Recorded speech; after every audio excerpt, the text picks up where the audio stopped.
कल लोगों को पता नहीं क्या हो गया है। लोग कब किसके साथ गलत कर देंगे ये किसी को पता ही नहीं चलता है। लेकिन अपने ही अपनों के साथ ही दगा कर देंगे, ये बड़ा ही अजीब-सा किस्सा हो जाता है। एक महिला जो कि अपनी बेटी के घर पे जाती है रहने के लिए, लेकिन वो कुछ ऐसा कर देती है कि जिसको जानने के बाद उसकी लड़की को जब इस बात का पता चलता है तो उसके पैरों तले ज़मीन खिसक जाती है। वो परेशान हो जाती है कि आखिर एक जो औरत मेरे ही साथ इतना बड़ा षड्यंत्र कैसे रच सकती है। कुछ लोग सोचेंगे कि क्या ही की होगी, वो अपने दामाद के साथ संबंध बनाई होगी, लेकिन ऐसा बिल्कुल नहीं था। यहाँ पर कहानी में कुछ अलग अलग सा ट्विस्ट है।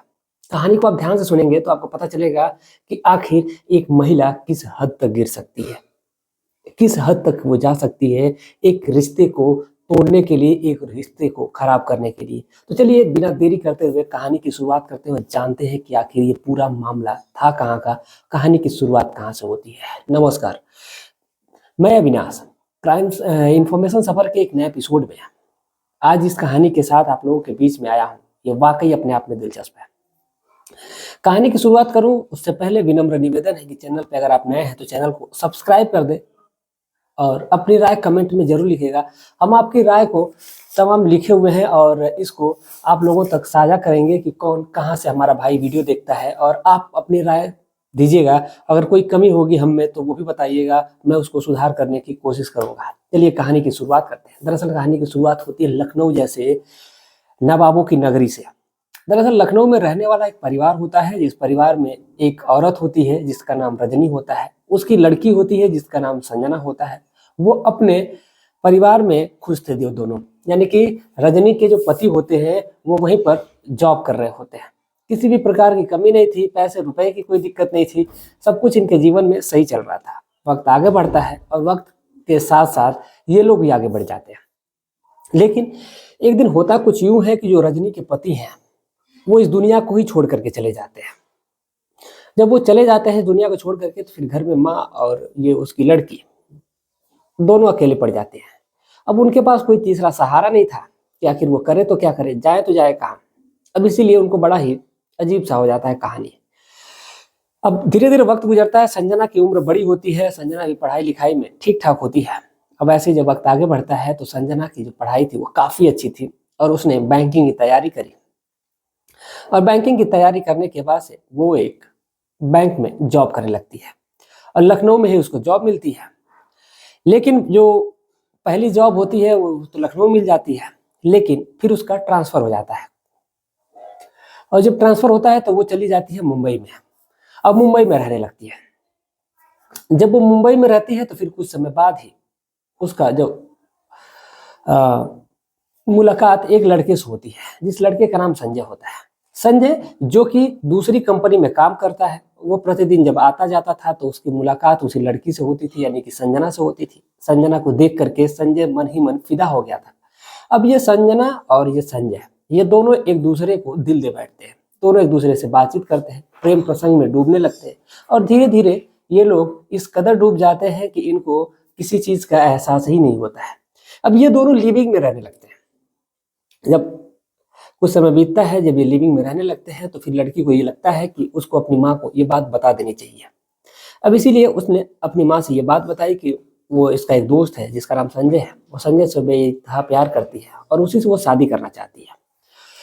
जो रजनी देवी है वो कहती है कि ठीक है, पहले लड़के को बुलाओ, फिर मैं देखती हूँ, बातचीत करती हूँ, अगर लगेगा कि हाँ लड़का ठीक है तो फिर बात आगे बढ़ेगी। संजना कहती है ठीक है। अब लड़के को बुलाया जाता है और जब बुला दिया जाता है तो फिर जो लड़की की माँ है यानी कि रजनी देवी वो उस लड़के से बातचीत करती है और बातचीत करने के बाद से उनको भी लड़का जम जाता है। दरअसल रजनी जो थी वो वहीं पर यानी कि मुंबई में ही वो रह रही थी। मुंबई में जब उनका लड़की का जब ट्रांसफर हुआ था तो वहीं पर वो रहती थी और रहने के बाद से अपनी माँ को उसने बुला लिया था। अब सब कुछ सही चल रहा था, अब वक्त तेजी से बढ़ रहा था आगे। लेकिन अब इधर जो जब वो लड़का पसंद आ जाता है तो फिर अब इधर शादी की बातें चलने लगती है। लेकिन उनको लगता है कि जब उनका कोई रिश्तेदार यहाँ पे है नहीं तो फिर कौन आएगा जाएगा, तमाम तरह की समस्याएं होंगी।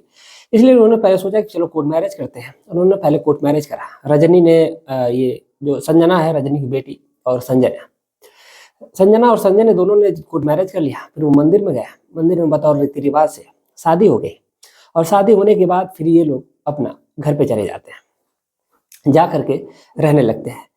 रजनी और अब अकेली पड़ जाती है, कि आखिर अब करे तो क्या करे। अब अपना अकेले वो रहती थी, बनाती थी, खाती थी, अपना मस्त रहा करती थी, कोई दिक्कत नहीं थी उसको।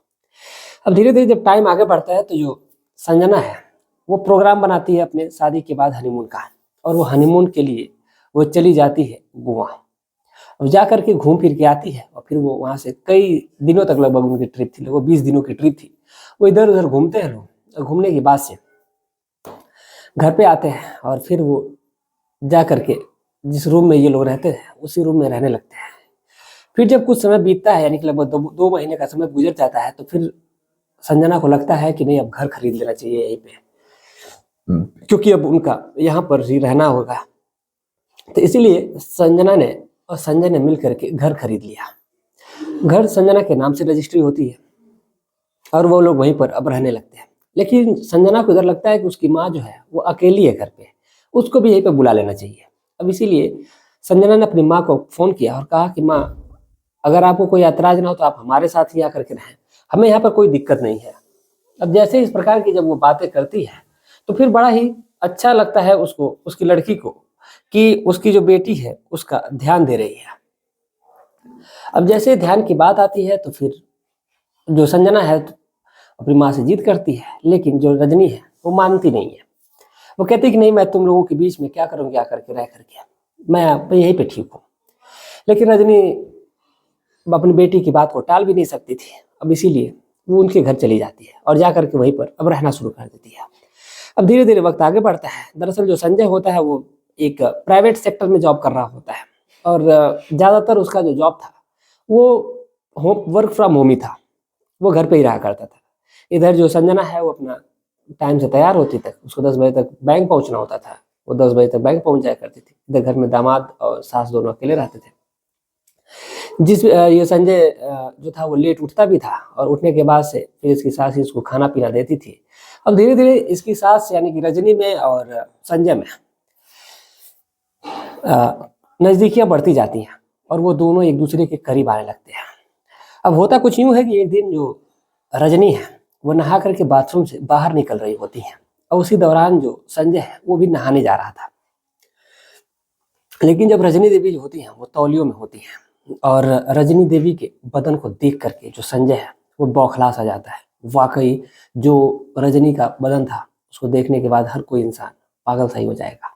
अब ऐसा ही कुछ होता है संजय के साथ भी। संजय उसको देखता है तो देखता ही रह जाता है, और हद तो तब हो जाती है कि या तो शर्म के मारे कह लें, या तो फिर नज़रअंदाज करने के मामले में, या फिर जैसे भी कह लें, रजनी देवी जो बदन पे तौलिया लपेटी थी वो खुल जाती है।